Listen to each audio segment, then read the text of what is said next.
여러분 반갑습니다. 설교에 들어가기 전에 한 말씀 드리겠습니다. 비대면 예배가 길어져서 여러분의 얼굴을 대하지 못하고 예배 드리는 것이 온내 아쉽습니다. 그러나 어느 곳에서나 계시는 성령님께서는 지금 함께 예배 드리는 여러분들 가정이나 일터나 골방이나 어디서든지 함께 하실 줄로 믿습니다. 성령 안에서 예배, 성령님의 교통하심이 이어지게 될 줄로 믿습니다. 또 한 가지 2주 전에 우리 방송 설비가 너무 노후되고 습기에 아주 변하고 해서 이걸 전부 시설을 고치는데 3억이 드는데 여러분 개미군단으로 그저 얼마씩이라도 참여해달라 말씀드렸습니다. 참 감사한 것은 그동안에 2억 여원을 여러분들이 헌금해 주셔서 이제 이번 주부터 이제 시설을 보수하는 데에 시작을 하려 합니다. 이제 부족한 것이 한 1억 정도가 되는데 여러분 기도해 주시고 십시일반으로 조금씩이라도 다 참여해 주셔서 이 선한 일을 함께 이루어 갈 수 있게 되기를 바랍니다. 사회학자 중에 로드니 스타크라는 사회학자가 있습니다. 그분이 쓴 책 중에 기독교의 발흥, 이 특별한 책이 있습니다.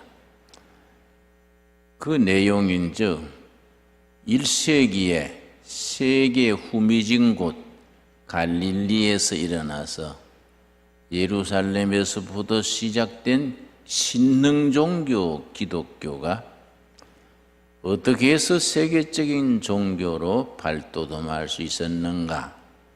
그 과정, 어떻게 기독교가 부흥하고 발전할 수 있었는가? 그 과정을 쓴 책이 로드니 스타크 박사의 기독교의 발흥이라는 책입니다. 특이한 것은 세계 변두리에서 일어난 기독교가 그 신흥종교였던 조그마한 교회가 세계적인 기독교로 발돋움할 수 있었던 것에는 전염병이 큰 역할을 했다.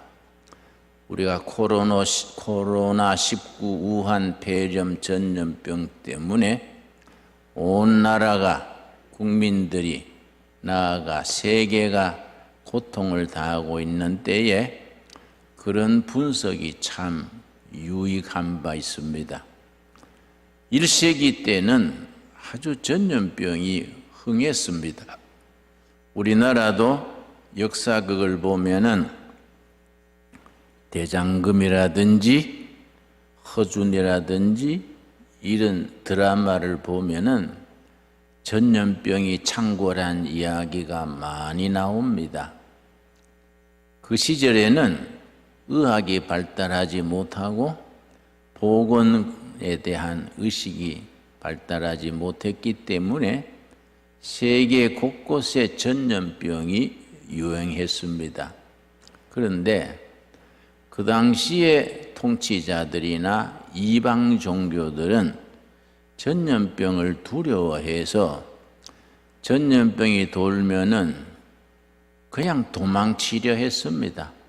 심지어 전염병에 걸리면 사람이 살아있는데도 갖다가 버리고 그렇게 하던 시절입니다.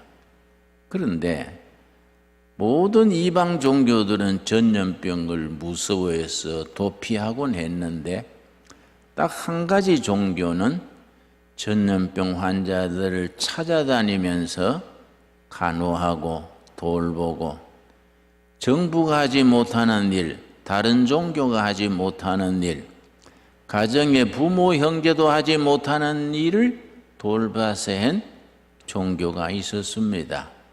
심지어 산 사람을 갖다가 버리면은 찾아가서 그 사람들을 씻기고 영양 보충을 하고 지성껏 돌봐서 살려놓는 종교가 있었습니다. 바로 예수 그리스도가 머리가 되시는 기독교입니다. 그래서 전염병이 퍼질 때마다 기독교도들이 정성을 다해서 돌봐서 죽어가는 사람을 살리고 또 건강을 챙기고 예방을 하고 전염병이 돌 때마다 기독교가 감동을 주어서 국민들에게 감동을 주어서 교세가 아주 확장되어 갔습니다. 기독교가 그렇게 한 데는 네 가지 이유가 있습니다. 첫째는 성경에서 전염병을 어떻게 설명하느냐 하면 거기에 하나님의 뜻이 있다. 전염병에도 하나님의 섭리가 있다. 사람들이 타락하고 문명이 부패하고 정치가 제구실 못할 때에 하나님께서 인간을 깨우치기 위한 채찍으로 전염병을 사용하시곤 하신다. 그래서 전염병이 돌아올 때마다 우리가 뭘 회개해야 될 것인가? 잘못된 생각, 잘못된 습관, 잘못된 생활 습관 모든 것을 고치고 회개하고 하나님 앞으로 돌아가는 기회를 삼아야 된다. 이게 성경이 가르치는 전염병에 대한 영적 교훈입니다. 두 번째는 레위기 12장에서 15장 사이에 청결 규례가 자세하게 나옵니다. 레위기에 여러 가지 규례가 있습니다. 예를 들어서 레위기 11장은 음식 규례입니다. 12장에서 15장까지는 청결 규례입니다. 그 당시에 위생관념이 희박할 때에 레위기서에서는 12장에서 15장 사이에 환자들은 어떻게 격리하고 7일간 격리했다가 안 되면 다시 7일, 14일을 격리하는 얘기가 나오고 피부병, 전염병은 어떻게 하고 환경은 어떻게 관리하고 밖에서 나갔다 들어올 때는 반드시 손발을 씻고 이런 것이 레위기서에 자세하게 나옵니다. 그런 규정들을 청결 규례라고 말합니다. 그걸 철저히 지켰기 때문에 크리스찬들은 비교적 전염병에 강했습니다. 그리고 중세에는 패스트가 돌 때에 기독교인들은 레위기서, 민수기서, 구약적인 전통에서부터 나오는 청결 규례를 철저히 지킨 마을에서는 패스트 병의 희생이 되지 않았습니다. 이런 것들이 기독교가 가지는 현실적인 자랑입니다. 여러분 레위기서 12장에서 15장 오늘 다시 한번 읽어보시기 바랍니다. 세 번째는 이웃사랑의 실천입니다. 정부나 타정교에서는 자기 가족들 중에도 전염병이 걸리면 겁을 내서 갖다 버렸습니다. 아직 숨쉬고 있는 사람을 버렸습니다. 그 사람들을 기독교인들이 찾아가서 사랑으로 회생시키고 또 죽으면 매장해주고 최선을 다했습니다. 이웃사랑의 실천입니다. 이것이 당시의 사람들에게 너무나 큰 감동을 줬습니다. 야, 이런 참 모두가 도망가는 전염병에 기독교도들은 저렇게 희생적으로 헌신적으로 죽어가는 사람을 살려놓고 죽은 사람을 매장을 해주고 또 가족들을 위로하고 그렇게 해주는구나. 그걸로 기독교가 아주 민초들 사이에 폭발적인 인기를 얻어서 교회가 성장돼 갔습니다. 그래서 민심이, 전염병이 지나고 나면 민심이 교회로 돌아서는 겁니다. 그걸 학문적으로 자세하게 분석을 해서 기독교의 반응이라는 책을 로드니 스타크 박사가 자세하게 쓰고 있습니다. 그런데 중세기에 와서 교회가 커지고 대형 성당 교회들이 들어서고, 그때는 교회가 들어서기 전이겠습니다. 중세 시대는 캐톨릭 성당이 거창하게 들어섰습니다. 그때 유럽에 패스트가 돌았습니다. 얼마나 지독했느냐 하면은 유럽 인구의 3분의 1이 죽었습니다. 그 끔찍한 재앙 패스트가 돌았을 때에 캐톨릭 교회가 뭘 잘못했느냐 하면은 하나님의 백성을 보호한다 생각하고 성당에 전부 모았습니다. 성당에 전부 모아서 기도했습니다. 한 자리에 모아놓으니까 패스트가 그대로 퍼져서 전부 희생당했습니다. 여러분, 그래서 우리 이렇게 대면 예배, 우리가 코로나19의 비확산을 위해서 환자들, 병이 아닌 사람도 격리하고 예배도 비대면으로 드리고 식당도 저녁 9시면 문 닫게 하고 이런 것들이 참 필요한 조치입니다.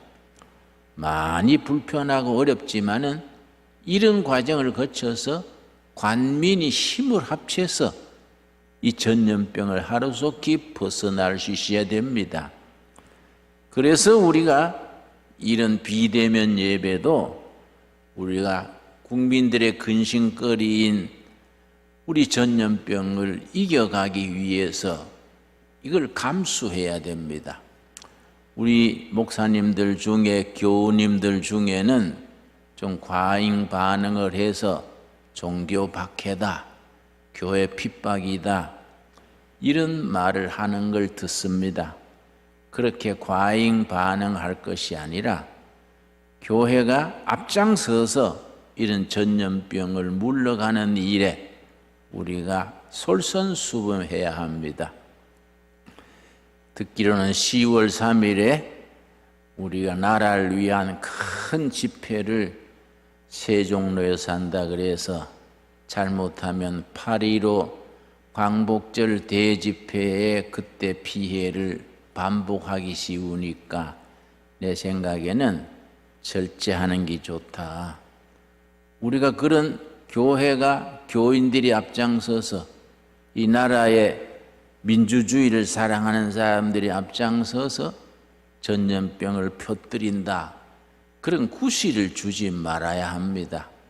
이럴 때는 무조건 병마에서 국민들을 지켜야 합니다. 우리가 중세 때 그런 과오를 반복해서는 안 되지요.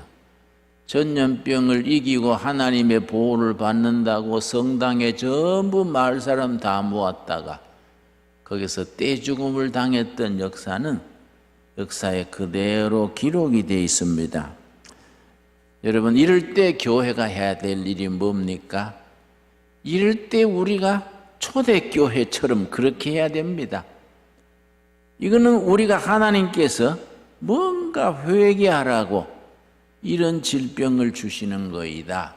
삶의 태도를 고치고 우리 사회에 소외되고 병든 사람들을 일일이 찾아다니면서 챙기고 돌보고 교회가 이웃사랑을 실천해야 될 시기다, 이런 생각을 하고 교회 본래 모습을 우리가 찾아야 합니다.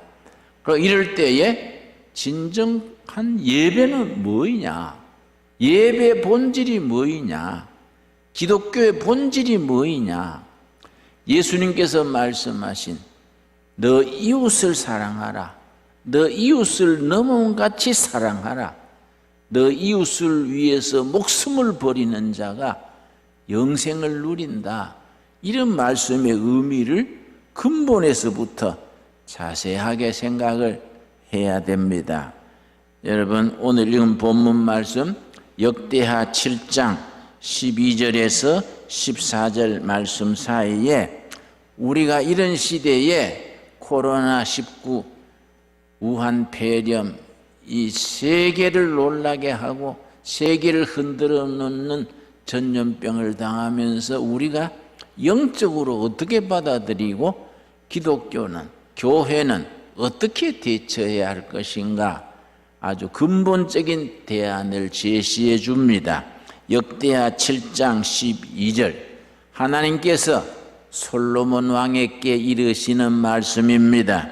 밤에 여호와께서 솔로몬에게 나타나사 그에게 이르시되, 내가 이미 너 기도를 듣고 이곳을 택하여 내게 제사하는 성전을 삼았으니, 솔로몬 성전, 예루살렘에 지어진 웅대한 솔로몬 성전을 봉헌한 그때 하나님께서 솔로몬 왕에게 이르신 말씀입니다. 13절, 홍내가 하늘을 닫고 비를 내리지 아니하거나 혹 메뚜기들에게 토산을 먹게 하거나 혹 전염병이 내 백성 가운데 유행하게 될 때에, 전염병이 유행하게 될 때에, 지금 코로나19는 국경이 없습니다.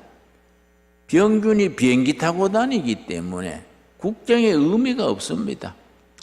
저 중국에서 시작된 전염병이 미국, 유럽, 아프리카, 남미까지 휩쓸고 있습니다. 이럴 때 하나님 성경은 우리에게 뭘 말씀하시느냐? 14절입니다. 14절, 내 이름으로 일컫는 내 백성이 그들의 악한 길에서 떠나, 잘못 살았던 것, 잘못된 음식, 잘못된 인간관계, 그릇된 이데올로기, 세상적인 사상 다 회개하고 떠나라. 떠나는 데서부터 시작해야 됩니다. 지금까지 살아왔던 삶의 방식, 문명 자체를 우리가 회개하고 떠나는 데서부터 시작해야 합니다. 스스로 낮추고 겸손해야 됩니다. 이번 전염병이 우리에게 가르쳐주는 교훈 중에 교훈이 겸손해야 됩니다. 뭐 과학이 발전하고 문명이 발전하고 뭐 대단한 기염을 토했지만은 그 바이러스, 보이지 않는 바이러스에 전 세계가 멈추어 버리는 겁니다. 우리는 겸손해야 됩니다. 하늘 높은 줄, 무서운 줄 알고 우리 낮추어야 합니다. 기도하여 내 얼굴을 찾으면 내가 하늘에서 듣고 그들의 죄를 사하고 그들의 땅을 고칠지라. 하나님께서 이 땅 세계 역사를 고쳐주시는 데는 네 가지 조건을 하나님이 요구하십니다. 역대하 7장 14절에서 우리가 이런 재난을 이기려면은 성경이 우리에게 요구하는 네 가지를 우리가 실천해야 합니다. 14절 다시 읽습니다. 내 이름으로 일컫는 내 백성이 그들의 악한 길에서 떠나, 첫째입니다. 떠나는 데서부터 시작됩니다. 스스로 낮추고 겸손입니다. 겸손, 낮추는 겁니다. 셋째, 기도하여. 우리 교회는 중복 기도해야 됩니다. 이런 전염병에 걸린 사람, 그 가족들, 어려움에 처해 있는 분들을 위해서 중복 기도해야 됩니다. 나라를 위해서 중복 기도해야 됩니다. 국경을 넘어서는 이 세계적인 재난에 대하여 중복 기도해야 됩니다. 내 얼굴을 찾으면 지금은 하나님을 찾을 때입니다. 하나님의 자비하심을 간구할 때입니다. 내 얼굴을 찾으면 내가 하늘에서 듣고 그들의 죄를 사하고 그들의 땅을 고칠지라. 병든 문명, 인간들의 잘못된 삶, 죄로 물들어 있는 세상 풍조를 말씀하십니다. 이런 걸 다 떠나고 고치고 회개하면 딴 걸 고쳐주신다. 하나님의 약속의 말씀입니다. 여러분, 미국의 빌 게이츠라는 인물이 있습니다. 1955년생이니까 지금 65쯤 됩니까?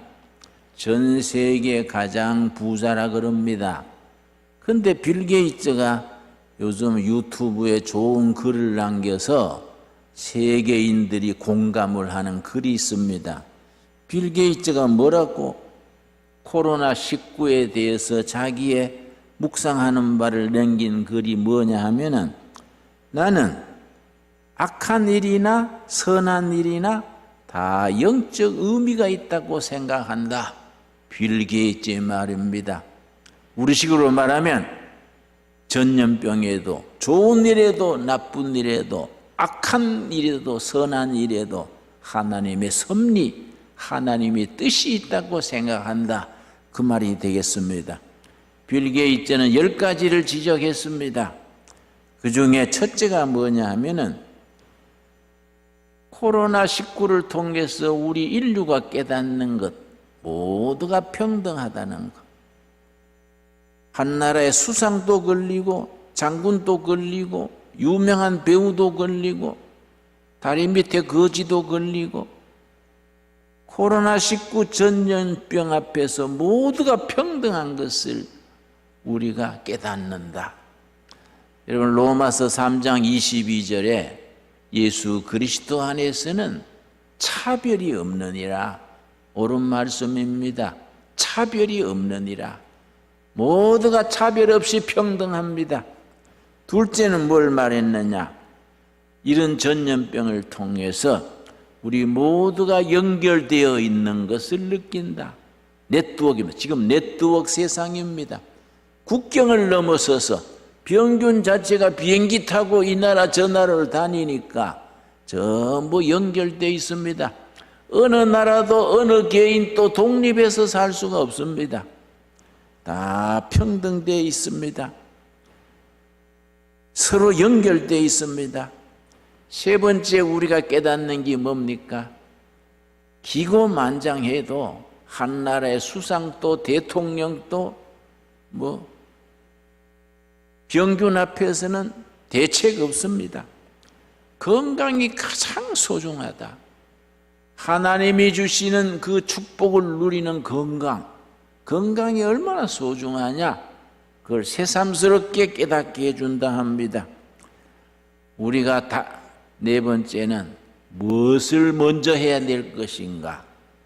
우리가 뭘 먼저 깨닫고 무슨 일부터 해야 될 것인가? 삶의 우선순위, 프라이오리티를 깨닫게 해준다. 옳은 말입니다. 여러분, 신명기 8장 3절 말씀에 보면은 예수님이 40일 금식하시고 시험 받으실 때에 말씀으로 이긴 말씀이 있습니다. 신명기 8장 3절입니다. 예수님이 3가지 시험을 당하셨는데 다 신명기의 말씀으로 물리쳤기 때문에 신명기를 일컬어 시험을 이기게 하는 책, 그런 별명이 붙어 있습니다. 신명기 8장 3절, 너를 낮추시며, 하나님께서 우리를 실패시키는 겁니다. 하나님께서 전염병이 돌아가는 것을 허락하시는 겁니다. 하나님이 우리 사업이 부도나게 하시는 겁니다. 하나님이 강제로 우리를 낮추시는 겁니다. 우리가 원해서가 아니라 역사의 주인 되신 하나님께서 우리를 정신 차리라고 더 좋은 걸 주시기 위해서 우리를 낮추십니다. 너를 낮추시며 너를 줄이게 하시며 또 너도 알지 못하며. 여러분, 경제가 얼마나 어려워졌습니까? 서민들의 빈곤이 너무나 심합니다. 식당 하던 사람, 자영업 하던 사람들이 너무 힘듭니다. 우리가 정말 이런 어려움에 처하게 하십니다. 너도 알지 못하며 조상들도 알지 못하던 만나를 너게 먹이신 것은 고담이 중요합니다. 사람이 떡으로만 사는 것이 아니요 하나님의 입에서 나오는 모든 말씀으로 사는 줄을 너가 알게 하려 하심이라. 여기서 말씀하시는 떡은 경제입니다. 경제, 물질, 경제가 첫째가 아니라는 겁니다. 경제, 물질, 산업 이전에 그 바탕에 살아계신 하나님의 살아있는 말씀이 있어야지, 말씀이 없는 경제는 모래 위에 지은 집과 같아서 코로나 바이러스에 그냥 무너지는 겁니다. 말씀 위에 경제가 있고 산업이 있고 말씀 위에 정치가 있고 교육이 있어야 됩니다. 사람이 떡으로만, 경제로만, 인간의 수단과 방법으로 사는 것이 아니라 하나님의 입으로 나오는 모든 말씀으로 사는 줄을 깨닫게 하려고 이런 시련 이렇게 낮추시고 훈련하시고 시련을 겪게 하신다는 말씀, 이런 때 우리가 마음 깊이 새겨야 합니다. 우리가 빌 게이츠가 말하는 우리가 코로나19를 통해서 배워야 될 것에 다음에 뭘 지적했냐면은 가족의 소중한 것을 깨닫게 해준다. 가족의 아버지는 먹고 살라고 이리 뛰고 저리 뛰고 자녀들을 돌보지 못합니다. 가정주부도 이런저런 일로 자녀들을 그냥 유치원에 학교에 맡겨놓고 챙기지 못합니다. 그러나 이렇게 돼가지고 학교도 문을 닫고 교회도 비대면으로 하고 이렇게 하니까 중요한 건 뭡니까? 마지막에 남는 게 뭡니까? 가정입니다. 남편, 아내, 자식, 부모, 가정의 소중한 것을 다 깨닫게 한다는 겁니다. 여러분, 가정으로 돌아가야 됩니다. 가정을 지켜야 됩니다. 가정이 우리가 다시 시작할 수 있는 마지막 보류가 됩니다. 가정에서부터 서로 용기를 주고 위로하고 사랑을 주고받고 가정에서부터 다시 시작해야 됩니다. 여러분, 우리가 빌 게이츠가 지적하는 10가지 중에 가장 중요한 것이 우리 지구가 병들어 있다. 지구가 병들어 있어. 병든 음식을 먹고 병든 땅에서 병든 공기를 마시고 모두가 병들어 있다. 그 병이 나타나는 것이 코로나19라는 겁니다. 우한 폐렴이라는 것이 이 지구가, 공기가, 사람이, 문명이 병들어 있는 것이 나타나는 하나의 상징적인 대표 선수라는 겁니다. 이 병든 지구를 고치는 것. 오늘 성경 말씀에 뭐라 그랬습니까? 우리 역대하 7장 14절에 너희가 정말로 회개하고 회개하면은 내가 땅을 고치겠다. 역대하 7장 13절, 14절 다시 읽습니다. 14절. 내 이름으로 일컫는 내 백성이 그들의 악한 길에서 떠나 회개하고 돌아서서 떠나 스스로 낮추고 겸손함으로 낮추고 기도하여 내 얼굴을 찾으면 기도로 부르짖고 부르짖으면 내가 하늘에서 듣고 그들의 죄를 사하고 그들의 땅을 고치겠다. 하나님의 약속입니다. 여러분, 지구가 병들어 있고 문명이 병들어 있고 정치가, 교육이, 사회가 병들어 있습니다. 먹는 음식이 병들어 있고 환경이 병들어 있습니다.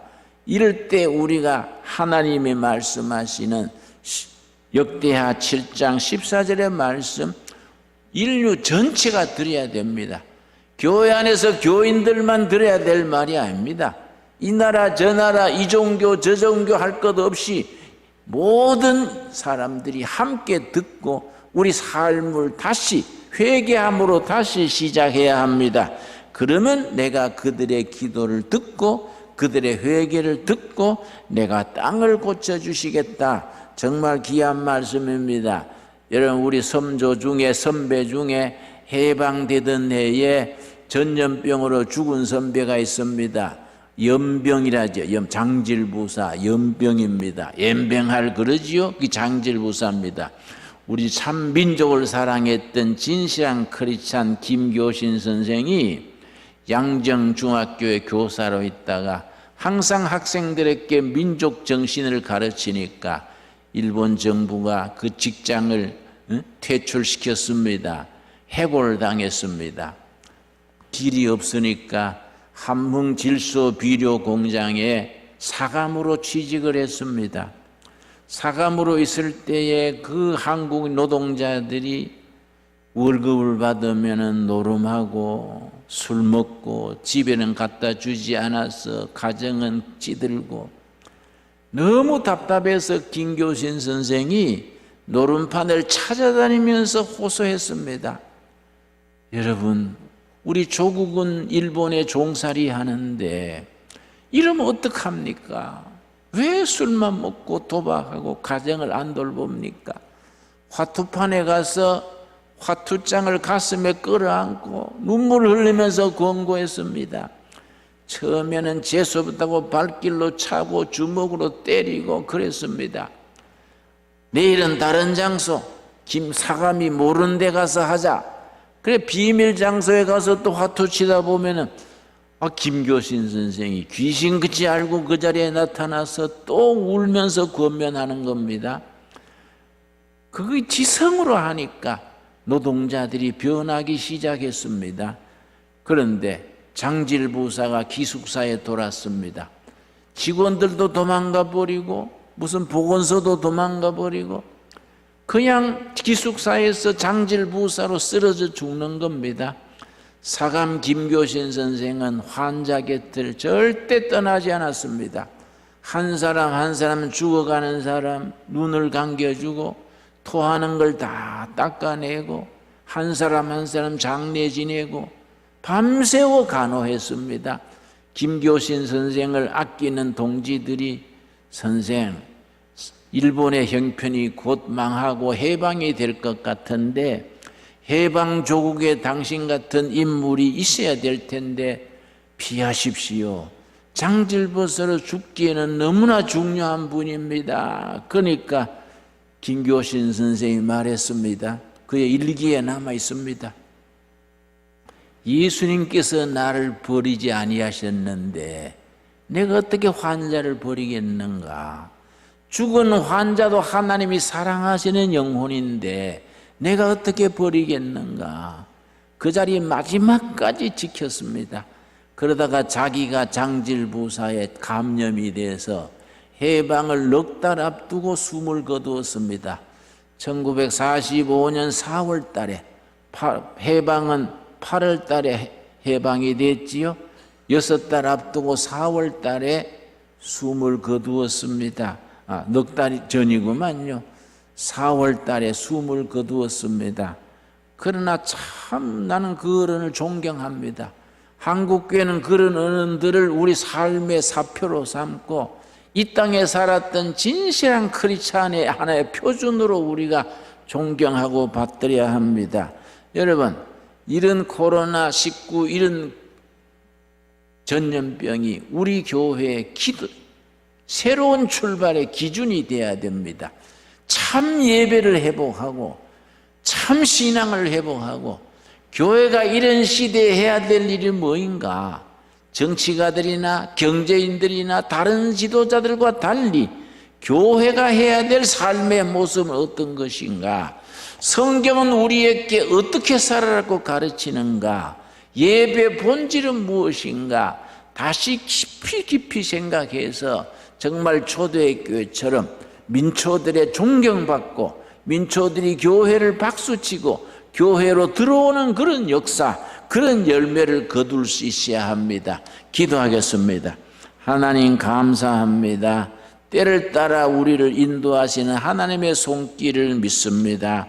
역대하 7장 14절 말씀 속에서 너희가 전염병을 당하여 악한 길에서 떠나 낮추고 기도하여 부르짖고 찾으면 내가 하늘에서 듣고 너희 죄를 사하고 땅을 고치겠다 하셨습니다. 우리의 기도를 들으시고 우리의 예배를 받으시고 이 땅을 고쳐주시옵소서. 갈릴리 호수의 풍랑을 잠재우신 하나님, 이 전염병을 잠재워 주시옵시고, 주님께서 7 귀신을 물리치신 주님, 이 땅의 헛된 이데올로기, 헛된 이념, 헛된 정치, 헛된 지도자들 다 물리쳐 주시옵시고, 하나님을 사랑하는 진실한 사람들이 이 땅의 주인이 되게 하여 주시옵소서.